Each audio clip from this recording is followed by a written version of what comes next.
bahagia, hidup sejahtera di katulistiwa, alam berseri-seri. Assalamualaikum warahmatullahi wabarakatuh. Selamat berjumpa lagi di pelajaran PPKN kelas 7 bersama Bu Dinda. Hari ini kita akan ngebahas bab 4 matahari terakhir. Masih di bab 4 tentang keberagaman suku, agama, ras, dan antar golongan dalam bingkai Bhinneka Tunggal Ika.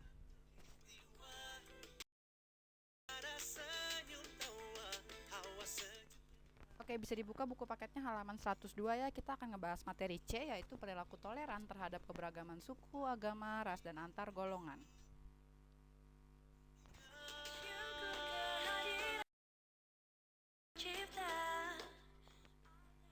Oke, yang pertama kita akan ngebahas tentang perilaku toleran dalam kehidupan beragama.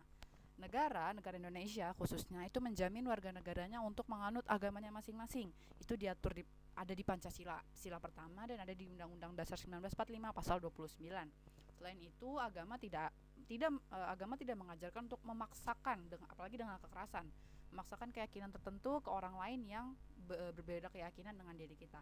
Agama manapun mengajarkan kebaikan, agama manapun mengajarkan perdamaian.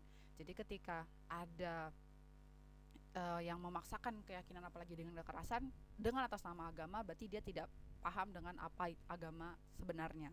Nah, untuk perilaku tolerannya, gimana sih bentuk perilaku kehidupan keberagaman agama di Indonesia yang seharusnya dengan perilaku toleran tersebut? Ada di halaman 103 tuh buku paketnya sebelah kanan.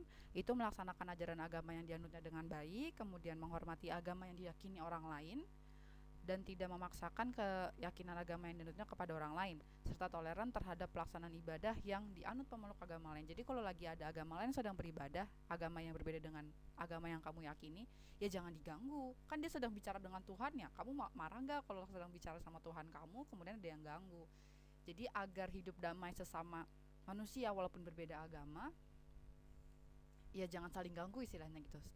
Antang-antang aja apa hidup dengan perilaku toleran yang beragama.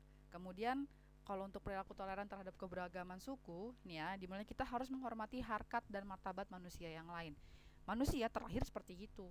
Tuhan menciptakan manusia itu, menciptakan si A ya seperti itu. Warna kulitnya hitam, misalnya rambutnya keriting, ya kita harus menghormati itu karena satu, dia manusia, dua, kalau kamu menghina berarti kamu juga menghina ciptaan Tuhan. Warna kulit, bentuk tubuh, dan rupa wajah tidak jadi pembeda dalam berbuat kebaikan. Kalau kamu mau berbuat baik ya berbuat baik aja, nggak usah nunggu dia kulitnya hitam saya nggak mau bantu, dia orang kulit putih saya nggak mau bantu, wah dia matanya sipit saya nggak mau bantu. Wah, itu mah kacau itu tidak bisa, tidak seharusnya masyarakat Indonesia, tidak seharusnya peserta didik atau manusia manapun melakukan hal itu.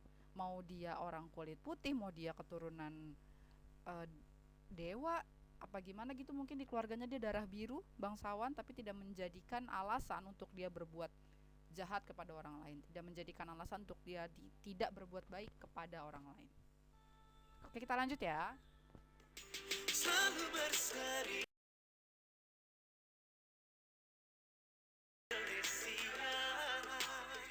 Ini ada salah satu bentuk perilaku toleransi, perilaku toleran dalam kegiatan. Ada satu organisasi bernama Sabang Merauke. Mereka membuka kegiatan juga untuk anak-anak SMP SMA kayaknya. Itu dia mengundang seluruh, bukan mengundang seluruh sih, kalau kamu daftar nanti kamu akan diundang juga pada kegiatan toleransi mereka. Mereka akan mengajarkan anak-anak dari seluruh Indonesia, dikumpulkan di Jakarta, yang berbeda agama, berbeda suku, berbeda kulit, ras, dan segala macamnya.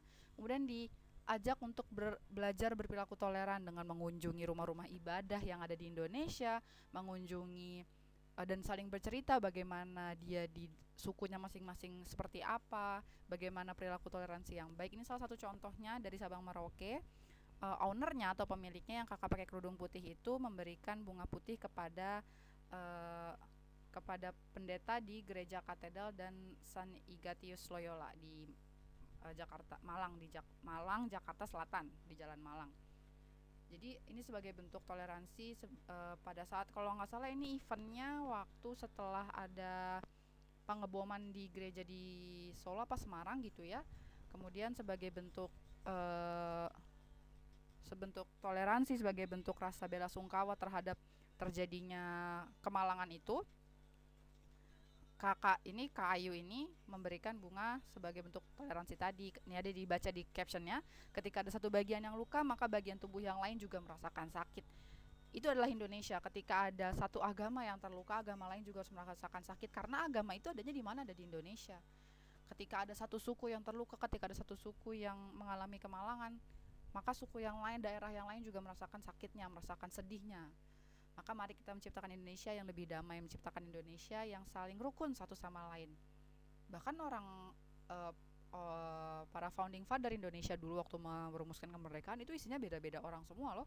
Beda suku, beda agama, tapi mereka bisa bersatu, mereka bisa percaya kalau Indonesia itu bisa bersatu walaupun isinya beda-beda. Makanya lahir juga Bhinneka Tunggal Ika, lahir juga Pancasila yang burung Garuda yang ada di belakang besar banget itu melambangkan mau beda kayak apa, kita ya tetap Indonesia gitu.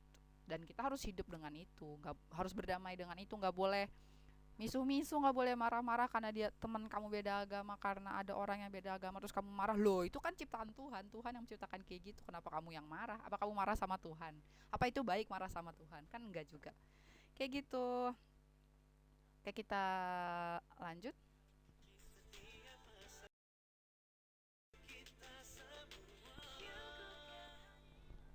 Kemudian perilaku toleran terhadap keberagaman sosial budaya. Seperti yang udah kita tahu ya, kalau Indonesia itu budayanya banyak banget. Keberagaman kebudayaan Indonesia merupakan kekayaan bangsa.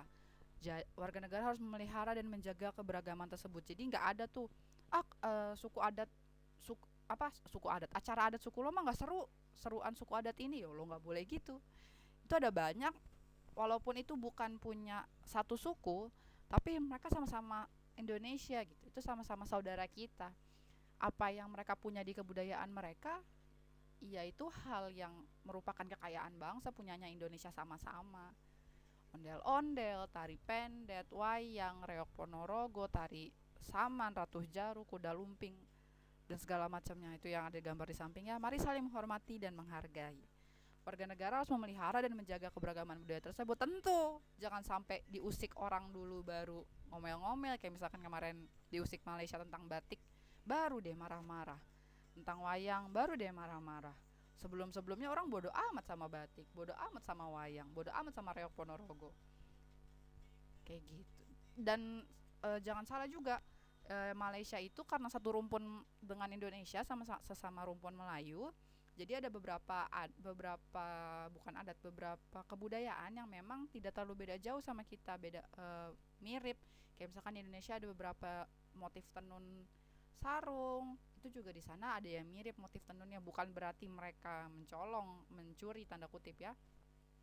Ada juga alat tradisional apa, senjata tradisional mereka itu mirip dengan kerisnya Indonesia. Karena memang kita sama-sama satu rumpun Melayu, jadi memang mirip. Bukan berarti mereka mencuri juga. Tapi kalau yang kemarin masalah reok Ponorogo, batik diakui itu karena memang mereka eh, konteksnya mengakui sesuatu yang bukan punya mereka, yang bukan dari dulu adanya gitu. Kemudian eh, untuk bentuk perilakunya gimana sih toleran terhadap kehidupan sosial budaya di Indonesia, itu bisa buka buku paketnya halaman 106. Itu di atas tabel itu ada penjelasannya tuh. Untuk peserta didik gimana sih caranya untuk perilaku toleran keberagaman sosial budaya. Yang pertama, mengetahui keanekaragaman yang dimiliki bangsa Indonesia. Harus tahu nih, di Pulau Sumatera tuh ada suku apa aja sih. Kalau misalkan dengar yang namanya reok Ponorogo tuh dari mana sih, tari pendet itu dari mana asalnya, rumah adat tertentu tuh dari mana asalnya. Kemudian merasa bangga terhadap budaya bangsa sendiri. Ya harus bangga walaupun itu bukan punya suku kamu, tapi itu punya Indonesia. Harus bangga juga terhadap budaya yang dimiliki oleh suku lain. Kemudian mempelajari dan menguasai salah satu seni budaya. Wah, kalau ini bisa lah. Di SMPN 5 itu ada ekskul, ada bukan ekskul, di mata pelajaran seni budaya nanti kelas 8 kalau ibu tidak salah, itu juga mempelajari tentang budaya suku Sunda, karena kita ada di Jawa Barat ya.